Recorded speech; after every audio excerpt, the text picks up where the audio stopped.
ह्रीङ्कारासनगद्भितानलसिकां सौः क्लीं कलां बिभ्रतीं सौवर्णाम्बरधारिणीं वरसुधाधौतां त्रिनेत्रोज्ज्वलां वन्दे पुस्तकपाशमङ्कुशधरां स्रग्भूषितामुज्ज्वलां त्वां गौरीं त्रिपुरां परात्प्रगलां श्रीचक्रसंचारिणीम् ओं श्री बजवाड़ कनकदुर्गादेव्यै नमः శ్రీ దుర్గామల్లీశ్వరాభ్యాం నమః. మనకి ఈ యొక్క సెప్టెంబర్ నెల నుంచి మనం చూసుకున్నట్లయితే మళ్ళీ వచ్చేటటువంటి 2 జూన్ 2027 సంవత్సరం వరకు ఇన్ని నెలల పాటు మనకి గురుగ్రహం మారడం లేదు. మధ్యలో అక్టోబర్ 30వ తేదీ నుంచి జనవరి 5వ తేదీ వరకు కర్కాటక రాశిలో ఉన్నటువంటి గురుగ్రహము మరి సింహరాశిలోకి మారుతుంది. మళ్ళీ ఆ జనవరి 5 తర్వాత ఈ సింహరాశి నుంచి మళ్ళీ కర్కాటక రాశిలోకి గురుగ్రహం వచ్చేయడం జరుగుతుంది. ఇకపోతే మనము 4 గ్రహాల మార్పులు ఈ సెప్టెంబర్ నెలలో జరుగుతున్నాయండి. ఒకటి ఏమిటంటే శుక్రుడు ఈ యొక్క సెప్టెంబర్ 2వ తేదీ నుంచి తులా రాశిలోకి మారుతున్నాడు. అలాగే ఈ యొక్క బుధగ్రహము తన స్వక్షేత్రమైనటువంటి కన్యా రాశికి సెప్టెంబర్ 7వ తేదీన 2026 సంవత్సరంలో మారబోతోంది. అలాగే మూడవది రవిగ్రహము కన్యా రాశిలోకి సెప్టెంబర్ 17వ తేదీ నుంచి మారుతున్నాడు. అలాగే కుజగ్రహం వచ్చేసరికి కర్కాటక రాశిలోకి సెప్టెంబర్ 18 నుంచి 18వ తేదీన మారడం జరుగుతుంది. అలాగే మళ్ళీ బుధుడు తులారాశిలోకి సెప్టెంబర్ 26వ తేదీ 2026 సంవత్సరంలో మారడం జరుగుతుంది. ఇది సెప్టెంబర్ నెలలో జరిగేటటువంటి ప్రధానమైనటువంటి మార్పు.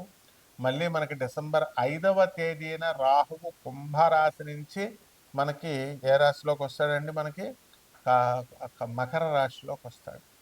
సింహరాశిలో ఉన్నటువంటి కేతుగ్రహము మనకి ఎక్కడికి వెళ్ళిపోతుందండి అని అంటే మనకి కర్కాటక రాశిలోకి వెళ్ళిపోతాడు.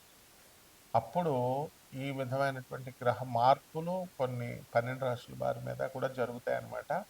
అయితే మార్చి నెలలో శని మార్పులు ఇవన్నీ మనం పరిగణలోకి తీసుకున్నప్పుడు ఈ యొక్క ద్వాదశ రాశుల వారికి కూడా చాలా మార్పులు జరుగుతాయి. కొన్ని రాశుల వారికి మనకి కొన్ని శుభాలు జరుగుతాయి, కొన్ని రాశుల వారికి మనకి మిశ్రమ ఫలితాలు జరుగుతాయి, కొన్ని రాశుల వారికి టోటల్లీ అటర్ ఫ్లాప్ని చేయడానికి అవకాశాలు అధికంగా కనబడుతున్నాయి. కాబట్టి ఈ రాశి వారికి మనకి ముఖ్యంగా శుక్రగ్రహాన్ని కనుక మనం తీసుకున్నట్లయితే మనము అబ్జర్వ్ చేయండి, సినిమా రంగంలో ఉన్నటువంటి వాళ్ళందరికీ కూడా జూలై నెలలో యాక్సిడెంట్స్ అయినాయి. మళ్ళీ ఏప్రిల్ నెల నుంచి 2026 సంవత్సరంలో యాక్సిడెంట్స్ మొదలైనవి. మనకి ఏప్రిల్ 2026 సంవత్సరం నుంచి అక్కడ అత్యధికంగా మనకి యాక్సిడెంట్లు జరిగింది.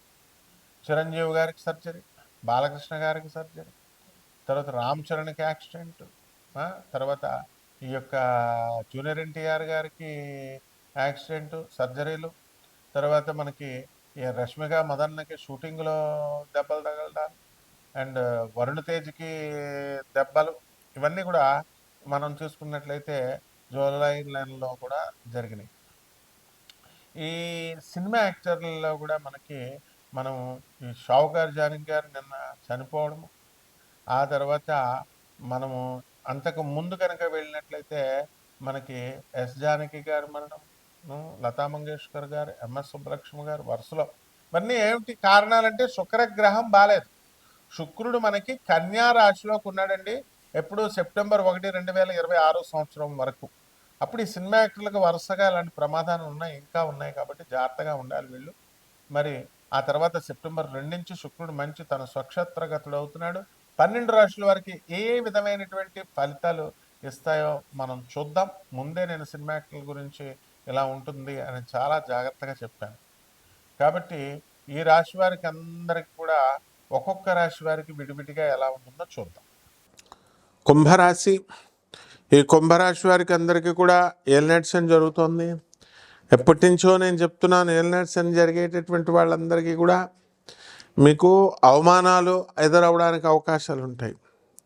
మీరు ఏ పనులైతే చేయాలనుకుంటున్నారో ఆ పనులన్నీ కూడా ఆలస్యంగా అవడానికి అవకాశాలు ఉంటాయి. ఏమండి మాకు పని లేదండి, ఏమండి మాకు ఆదాయం రావట్లేదు ఇదివరకులాగా అని చాలామంది మదన పడుతూ ఉంటారు కుంభరాశి వాళ్ళు. అయితే వీళ్ళందరికీ ఆదాయం రావాలంటే అక్కడ దేశ పరిస్థితి బాగుండలేదు. ట్రంప్ వెళ్ళి ఇరాన్ మీద, ఇరాన్ వెళ్ళి గల్ఫ్ కంట్రీస్ మీద, ఈ రకంగా ఎక్కడో పడితే ఇక్కడ ఆయిల్ మనకి గ్యాస్ మనకి ఇక్కడ కొరత లేకపోయినప్పటికీ కూడా కొరతగా వాళ్ళు చూపించడము, అధిక ధరలుకి అమ్మడము, వీటిలన్నిటి వల్ల హాస్టల్స్ వ్యాపారము నిర్వహించడం అనేటటువంటిది చాలా కష్టంగా అయిపోయింది. మహిళలకు కూడా మరి వంటకి సిలిండర్లకు అవసరం కదండి పెద్ద పెద్ద ఫ్యామిలీస్కి, ఎక్కడ ఉంటాయి. ఇలాంటి అనేకమైనటువంటి సమస్యలు మీకు రావడానికి అవకాశాలు ఉంటాయి. అండ్ ఉద్యోగం కూడా, మీరు చేసేటటువంటి వ్యాపారం కూడా మీ ఊళ్ళో ఉంటే మీకు ఆ నొప్పి తెలియకపోను. అయితే మీ ఊళ్ళో మీరు నిష్ణాతులైనప్పటికీ కూడా ఎంత ప్రయత్నించినా సరే మీకు పని దొరకపోవడం, ఇదే శనీశ్వరుడి యొక్క మహిమ. భగవంతుడు ఉన్నాడని అస్తిత్వం చెప్పుకోవడం. ఆ తర్వాత మీరందరూ కూడా వేరే చోటకి, మరి కరీంనగర్ లాంటి ఊర్లకి వెళ్ళి అక్కడ ఈ యొక్క ఇవి చేయడం, పనులు చేయడం జరుగుతుంది, ఇంటీరియర్ డెకరేషన్లు ఇవన్నీ కూడా. కాబట్టి ఈ రకంగా మనకు ఉంటుంది. ఈ యొక్క కుంభరాశి వారికి అందరికీ కూడా షష్ఠ స్థితిగతుడైనటువంటి కుజుడు, గురుడు అనేకమైనటువంటి మార్పులు మీ జీవితంలోకి తీసుకురావడానికి అవకాశాలు ఉంటాయి. ధైర్య సాహసాలతో మీకు రావాల్సినటువంటి పొలాన్ని మీరు తెచ్చుకోగలుగుతారు. ధైర్య సాహసాలతో మీ బంధువుల్ని, మీ అన్నదమ్ముల్ని, వాళ్ళు మీకు ఏదన్నా కనుక అన్యాయం జరుగుతుంటే వాళ్ళని ఎదిరించి అట్లీస్ట్ మాట్లాడగలుగుతారు అండ్ లాభాన్ని పొందుతారు. కాబట్టి ఏమండి మేము చాలా అన్నదమ్ములం, చాలా మంచివాళ్ళం అండి, మేము కొట్టుకోమండి అని అంటే కాకెండబుల్ స్టోరీస్ నాకు చెప్పొద్దు. ఏ తండ్రి అయినా సరే చచ్చిపోయేటప్పుడు ఆస్తుల వ్యవహారాల్లో పిల్లలు కొట్టేసుకోవడమే అన్నమాట ఇవన్నీ కూడా. అలాగే వివాహాలు కానటువంటి వాళ్ళందరికీ కూడా వివాహాలు అయిపోవడానికి అవకాశాలు అధికంగా కనబడుతున్నాయి. అలాగే తీర్థయాత్రలకి 5 లక్షలు ఇచ్చి మొత్తం ఇల్లు రాసేయమని తల్లిదండ్రులను అడిగేటటువంటి స్వభావం మీకు వచ్చేస్తూ ఉంటుంది. అలాగే ఈ రకంగా కొత్త కొత్త వ్యాపారాలు మీరు ప్రారంభిస్తారు, చీరల వ్యాపారాలు ప్రారంభిస్తారు. అలాగే వడ్డీ వ్యాపారాలు చక్కగా, అది కూడా డైలీ కలెక్షన్ చేసుకునేటటువంటివి. ఈ రకంగా వ్యాపారాలు చేసుకోమని మనం ఎన్నోసార్లు మనం చెప్పినప్పటికీ కూడా ఎవరికి అర్థం కాకుండా హెల్నెట్సెన్లో వ్యాపారాలు ఎలా స్టార్ట్ చేస్తామండి అంటే, ఇప్పుడు ఎలా స్టార్ట్ చేశారు, మరి స్టార్ట్ చేస్తే లాభాలు ఎందుకు వచ్చేస్తున్నాయి ఏంటి మరి, ఇవన్నీ కూడా ఉంటాయి అన్నమాట. కాబట్టి గురుభక్తి అధికంగా ఉండాలి. గురుడు అర్ధాష్టమ గురుడు కాబట్టి అనేకమైనటువంటి ఊర్లు వెళ్ళడానికి అవకాశాలు ఉంటాయి. ఒక ప్రత్యేకమైనటువంటి కారణము, ఒక ప్రత్యేకమైనటువంటి గోలు వీళ్ళు ఏర్పరచుకోవడం అనేటటువంటిది అసంభవమైనటువంటి విషయం. అలాగే ఈ రాశి వారికి అందరికీ కూడా కొత్త కొత్త వస్త్రాలు వీళ్ళు కొనుక్కోవడము, నూతన వస్త్రాలంకరణ, నూతన ఆభరణాలు ఇవన్నీ కూడా మీకు మంచి హాయిగా మీకు ఇప్పిస్తాయి. అలాగే మీకు కళ్యాణ ఘడియల దగ్గరకు వచ్చేస్తున్నాయి. ఆ కళ్యాణ ఘడియల్లో మీకు వివాహం అనేటటువంటిది ధూమ్ధామ్గా జరుగుతుంది. దిలీప్ శర్మ లాంటి గొప్ప వ్యక్తులు మీకు పెళ్లి సంబంధాలు దొరకడానికి అధికంగా అవకాశాలు కనబడుతున్నాయి. ఈ రాశి వారి అందరూ కూడా మనకి ఏలినాడ్సెన్తో ఉన్నటువంటి వాళ్ళతో సహా మనం కనుక చూసుకున్నట్లయితే ఈ రాశివారు ఏం చేయాలండి? గురుచరిత్ర పారాయణ చేయాలి. ఓం శనేశ్వరాయ నమః అంటూ రావి చెట్టు చుట్టూ ప్రదక్షిణాలు చేయాలి.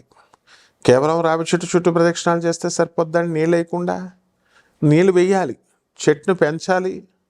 మీ ఇంటికి తెచ్చుకొని ఆ చెట్టును పెంచుకొని, రావి చెట్టు కానీ మేడి చెట్టుని కానీ తెచ్చుకొని, దేవతా వృక్షాలండి అవి, లేదా మారేడు చెట్టును వేసుకోవాలి. వేసుకొని తులసి చెట్టుకి ఏ విధంగా అయితే మనం పూజ చేస్తున్నామో ముద్దు ముద్దుగా, ఆ విధంగా ఈ యొక్క రావి చెట్టుని, ఈ చెట్లని అందరినీ కూడా మీరు పెంచాల్సినటువంటి అవసరం ఉంది. అలాగే ఇది శ్రావణ మాసము, దీని తర్వాత భాద్రపద మాసం వస్తుంది. వరలక్ష్మి వ్రతము అనేటటువంటిది కేవలము 2వ వారంలోనే చేసుకుంటేనే కాదు, ప్రతిరోజు కూడా చేసుకోవచ్చు. ఏదో మూడో శుక్రవారం దగ్గరికి వచ్చేసరికి ఈ యొక్క వ్రతం చేయకూడదు, మరి పౌర్ణమి ఆ రోజు అని ఇలా పిచ్చి పిచ్చి వాగుళ్ళంతా కూడా చాలామంది వాగుతూ ఉంటారు. కాబట్టి అవన్నీ పక్కన పడేసి లక్ష్మీ వ్రతము అనేటటువంటిది మీరు ఎప్పుడైనా చేసుకోవచ్చు. తదేవ లగ్నం తారాబలం చంద్రబలం తదేవ, ఇది గురువు ఎప్పుడైతే ఆదేశిస్తాడో చంద్రబలం తారాబలం అన్నీ కూడా సరిపోతాయి అన్నమాట. అంటే ఈ రాశి వారందరూ కూడా ఈ మనము మా పారాయణతో పాటు గాణగాపురం వెళ్ళి దత్తాత్రేయ స్వామి వారి దర్శనం ఈ 6 నెలల లోపల ఏదో ఒకసారి చేసుకోండి. అలా కాని పక్షంలో చక్కగా మన బెజవాడ కనకదుర్గమ్మ తల్లి గుడి దగ్గరికి వెళ్ళి అక్కడ అమ్మవారి యొక్క దర్శనం చేసుకుంటే చాలు. అక్కడికి వెళ్ళి అందరూ కూడా పూజలు పునస్కారాలు, ఈ అరుణాచలం వాళ్ళ పరిస్థితిని మాత్రం బెజవాడకి తీసుకురాకండి. వెళ్ళండి, చక్కగా చూసుకోండి, దండం పెట్టుకోండి, వచ్చేసేయండి. అంతేగాని అక్కడే సెటిల్ అయిపోవడం, అక్కడే ఇళ్ళు కట్టడాలు, షాపులు పెట్టడాలు ఇలాంటివన్నీ వస్తే ఇలాంటి ప్రాబ్లమ్స్ అనేటటువంటి రావడానికి ఎక్కువ అవకాశాలు కనబడుతున్నాయి. కాబట్టి ఇన్ని ఒక లీటర్ పాలని మనము సోమవారం నాడు పేద బ్రాహ్మణులకి దానం చేయాలి. అలాగే పాయసాన్నం అని, తర్వాత దద్దోజనము, చక్కెర పొంగలి ఇలాంటివన్నీ కూడా మనకి ఈ శ్రావణ మాసం వెళ్ళేంత వరకు కూడా, భాద్రపద మాసం వచ్చేంత వరకు కూడా మనం వీలున్నంత ఎక్కువ సార్లు మీరు ఇవన్నీ కూడా చేసి చక్కగా పేద పిల్లలకి, అనాథలకి, వికలాంగులకి, సాధువులకి అందరికీ కూడా పెట్టడం ద్వారా బ్రహ్మాండమైనటువంటి అనుగ్రహం మీకు లభించడం అనేటటువంటిది జరుగుతుంది. కాబట్టి ఈ రాశి వారంతా కూడా చెట్లకి నీళ్లు పోయండి, జాగ్రత్తగా జపాలవన్నీ కూడా చేసుకోండి. శుభమస్తు.